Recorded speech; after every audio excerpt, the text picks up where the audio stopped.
Hello les accros de One Piece, c'est Silver et Copper. Bienvenue sur Raftalie, la chaîne dédiée à tout l'univers de One Piece. Onigashima est devenu un vrai champ de bataille. Tous se déchaînent, tous se donnent à fond. Les murs sont détruits, les plafonds défoncés, les sols dévastés. Le crâne n'y survivra pas. Mais dans tout ça, les alliances se forment et se déforment. Tout le monde a des comptes à rendre et les affinités reprennent le dessus. N'est-ce pas, Mama? Il faut dire qu'elle ne cesse de nous surprendre. Mais ce qui est certain, c'est que Zeus aura très vite un choix à faire. Alors que sur le toit, le destin du monde est en train de se jouer.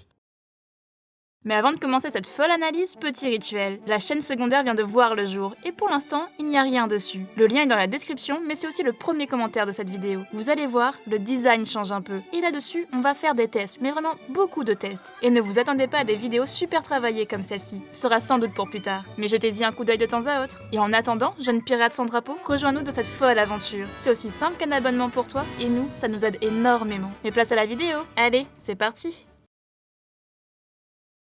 Cette semaine, One Piece fait la couverture du Shonen Jump. Certes, il n'y a pas que lui. Tous les mangas publiés y sont présents pour fêter le printemps. Et ils savent faire les choses, car ça rend très bien. Et qui dit cover, dit page couleur. Le printemps est bien là pour les Mugiwara. Et comme tous les ans, Oda nous fait une petite page couleur de toute la clique s'amusant en mangeant à outrance. Là aussi c'est réussi, forcément. Tout le monde a une glace, sauf Usopp. Mais lui, il est sous l'eau. D'ailleurs, on peut voir que Nami est géante. C'est assez particulier. Eh bien, on a une petite interprétation là-dessus. Premièrement, ça pourrait vouloir dire qu'Usopp va se faire surpasser sur le champ de bataille, ce qui n'est pas nouveau. Et d'ailleurs, c'est déjà un peu le cas. Et pour Nami, ce serait pour signifier son grand power-up, l'arrivée très prochaine de son allié, Zeus. Pour les autres, il n'y a pas de grand mystère. En tout cas, on n'a rien trouvé de trop caché. C'est à vous de nous le dire en commentaire si c'est le cas. Enfin, à deux exceptions près, Jinbei est toujours aussi proche de Robin. Et l'autre chose à voir, c'est Sanji et Zoro. Ces deux-là se font encore une fois face. Mais comme pour leur entrée sur Onigashima, il y a une grande différence de comportement avec le passé. Alors qu'avant, Zoro s'enrageait tout le temps sous les remarques de Sanji, là on voit bien qu'il ne fait que sourire. Alors que Sanji n'a pas vraiment l'air content. C'est la deuxième fois qu'Oda fait ça, et ça nous semble assez bizarre. Et notre interprétation ne va pas plaire à tout le monde. Mais pour nous, Oda a l'air de dire que Zoro ne se considère plus sur le même niveau que Sanji. En tout cas, leurs actes respectifs le prouvent.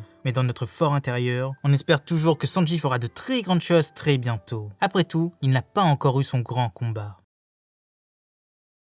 Première vraie page du scan. On se retrouve sur le crâne, mais du côté de Kid et Killer. Tous les deux sont surpris par la puissance que Mama dégage, mais surtout par ce qu'elle vient de libérer, sa foudre. Pourtant, ils savent tous les deux qu'il l'avait scellé il y a quelques minutes. Mais pas le temps de réfléchir. Mama leur fonce dessus avec son nouvel omise spécial, Hera. Et celle-ci défonce littéralement le flanc du crâne. Sa nouvelle attaque, le Fulgora, ne peut être arrêtée. Du côté des autres supernovas, Zeus se débat toujours dans sa prison. Mais soudain, celle-ci cède comme par magie. Et il se précipite vers sa maîtresse. Law l'aperçoit, et prenant Zoro avec lui, ils se téléportent tous les trois en lançant un Luffy qui le laisse seul ici. Luffy lui répond qu'il n'y a pas de problème, et fait face à Kaido seul. Kaido s'amuse de la situation. Il fait la remarque que Luffy aussi. Plus c'est dur, plus le chapeau de paille sourit. Et d'un seul coup, les deux opposants se jettent l'un en face de l'autre. L'arme de Kaido se confronte au pied de Luffy. Mais encore une fois, aucun des deux ne se touche. Et une onde de choc traverse le ciel. Les nuages sont soufflés et la terre tremble. Observation numéro 1.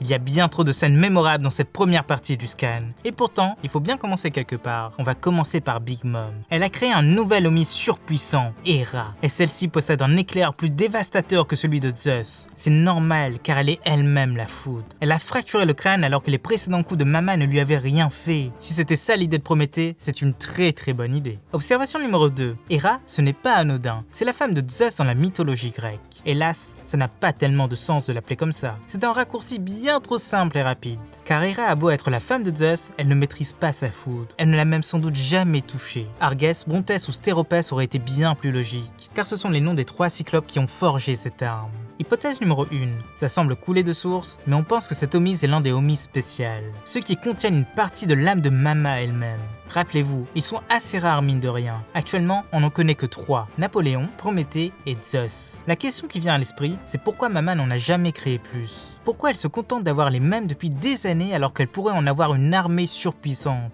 Eh bien selon nous, ça doit être assez compliqué d'en produire. Qui sait, il faut peut-être scinder son âme grâce à son fruit du démon. Elle doit donc forcément avoir une limite. Elle va peut-être essayer de récupérer l'âme de Zeus comme compensation. Observation numéro 3. Fulgora, le nom de l'attaque, c'est aussi une référence. Il s'agit du nom d'une divinité romaine personnifiant la foudre. Et bien cette fois, les références vont très loin, n'est-ce pas? Observation numéro 4. Law a décidé de laisser Luffy là-haut. Ça veut tout dire. Il a été impressionné par ses coups surpuissants. Il a compris qu'il ne serait qu'un fardeau pour la suite des événements. Surtout que Zoro est gravement blessé et qu'il doit veiller sur lui. Il se transforme en véritable allié, dis donc. Observation numéro 5. Luffy nous montre toute l'étendue de son évolution dans cette scène. Il confronte son Haki des rois à celui de Kaido et il reproduit trait pour trait les échanges entre Roger et Barbe Blanche. Sauf que là, il n'a aucune arme. C'est son corps qui est chargé de Haki des rois, sa pauvre jambe et ses tongs.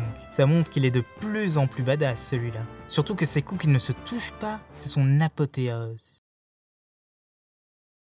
À l'intérieur du crâne, Kid et Killer ont survécu à l'attaque, mais ils se sont retrouvés propulsés à l'intérieur du château. Ils sont en vie et indemnes, c'est l'essentiel. Traversant le château à nouveau, ils veulent arrêter Big Mom. Elle ne doit pas monter sur le toit. Mais les gifters sont là pour les entraver. Et surtout, un autre ennemi bien plus puissant essaye de les embrocher. Il s'agit d'Hawkins. Kid jubile, il a trouvé l'autre traître. Hawkins rétorque que lui aussi il a été dupé par Apo, mais il a vite compris qu'il ne pouvait survivre autrement. Mais Killer demande à son capitaine de partir devant et de le laisser là. Il va s'occuper personnellement de ce contretemps. L'utilisateur du fouet de la paille se recouvre alors entièrement de son pouvoir. Il devient un épouvantail effrayant. Il annonce que les chances que Kamazo l'assassin meure ici sont de 92%. Mais tant pis, Killer s'en fout. Il compte sur la force brute pour s'en tirer.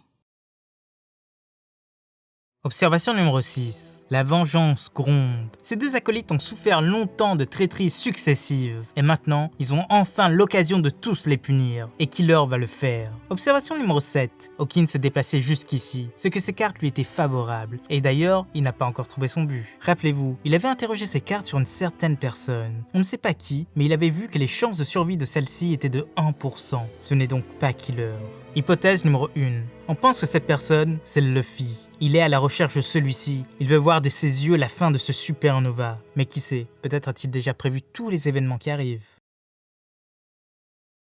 Au premier étage, un groupe de personnes traverse cet étage de plus en plus vite. Nami, Usopp et Otama. Sur le dos de Komashio, ils essayent de fuir Page One sous sa forme hybride. Mais rien n'y fait, ils ne lâchent pas l'affaire. Et ce, malgré tous les coups de Nami et d'Usopp. La petite Tama demande à sa monture de tenir le coup. Elle veut arriver dans la salle de concert pour convertir tous les gifters restants. Et ainsi, elle renversera le cours de la guerre. Elle le dit clairement, elle a peur. Usopp se trouve alors un regain de courage. Et il éjecte Page One grâce à 2 de ses attaques botaniques. L'explosion est telle que personne n'y voit plus rien. Mais encore une fois, Page One se relève. Usopp précise alors que les dangos de Tama ne marchent que sur les smiles. Mais sur ces mots, une autre menace refait surface. Big Mom débarque à leur droite, créant un énorme vent de panique. La Yonko se met aussitôt en colère, mais Tama toute contente lui fait signe et l'appelle au line. Et d'un coup, elle change d'attitude, elle devient toute mielleuse. Prométhée comprend qu'il s'agit du mode maman, le côté de Mama qui refait surface lorsqu'elle se trouve en présence d'un enfant de moins de 10 ans. Et le pire, c'est que la petite Tama entame une discussion tout ce qui est de plus naturel avec son amie, lui parlant du fait qu'elle ait retrouvé la mémoire des personnes de son village, d'Okobore. Malheureusement, Tama lui annonce que ces pauvres personnes ont été attaquées par les hommes de Kaido. Tout a été pillé, le village n'existe plus. Big Mom retourne alors dans son mode en colère. Mais cette fois-ci, c'est les hommes de Kaido qui l'insupportent. Comment ont-ils pu faire ça à des personnes qui ont pris soin d'elle? Et alors que Page One se rapproche dangereusement de nos Nakama, la Yonko se retourne et lui file une droite dans le cou.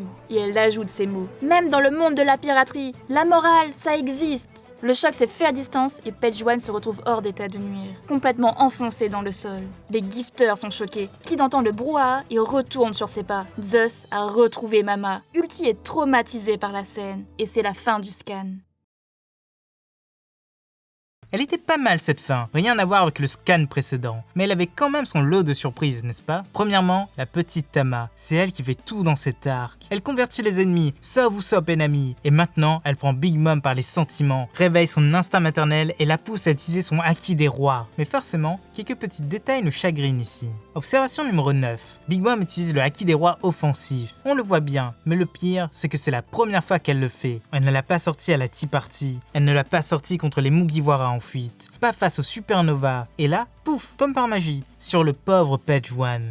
Observation numéro 10. C'est le grand martyrisé de cet arc. Il se prend littéralement tout. Sanji lui a fait la misère. Luffy l'a assommé. Usopp l'avait bien amoché. Et là, Big Mom l'achève. Ce Tobiropo n'a littéralement rien fait. Hypothèse numéro 2. Le fait que Big Mom ait utilisé sa force ici montre peut-être sa connaissance des Zoan antiques. Elle sait qu'ils se relèveront toujours. Cette technique est peut-être l'une des seules façons de les mettre à terre pour de bon. Mais gare à la rage d'Ulti. Hypothèse numéro 4. Cette action ne veut pas dire que Big Mom change de camp, mais juste que les sous-fifres, elle s'en fout. Exactement comme dans son propre équipage. Si elle n'est pas d'accord avec eux, elle les fait taire à tout jamais. D'ailleurs, elle tue bien ses propres enfants. Le seul qu'elle respecte dans l'équipage, c'est Kaido. Observation numéro 11. Zeus est en route, mais Hera l'a remplacé. Rejeté par Mama, il n'aura qu'un seul autre choix, rejoindre Nami. Pour finir cette analyse, voici nos petites prédictions pour le scan 1012. Petit 1, Big Mom continue à tout ravager sur son passage, mais précise que celle qu'elle protégera, c'est Tama. Les Mugiwara, elle les tuera tous en temps voulu, mais forcément, elle sera interrompue par Kid. Numéro 2, Zeus se fait engueuler par Mama, et celle-ci le rejette. Il n'a d'autre choix que de changer de camp pour survivre. Nami a besoin d'éclairs de toute façon. Numéro 3, les fourreaux rouges tombent sur Momo, et Konjuro aussi débarque avec ses clones. Une bataille s'engage, et Yamato peut filer tranquillement vers le toit. Numéro 4, Sanji doit vite arriver sur un des champs de bataille. Ça urge quand même, il n'a pas fait grand chose. Il va sûrement aller aider Marco. Numéro 5, Law n'est pas HS. Lui aussi aura d'autres combats à livrer. Peut-être va-t-il venir se battre contre Mama. Après tout, Waterloo et Napoléon, on sait tous ce que ça veut dire. Numéro 6, et enfin, Perospero prépare un très mauvais coup. Il a Marco dans sa ligne de mire. Espérons que ça ne dégénère pas de ce côté. Voilà, c'est déjà la fin de cette vidéo. On espère que ça vous a plu. Et surtout, laissez-nous votre avis en commentaire. C'était Silver et Copper pour Aftalil. À bientôt les accros de One Piece.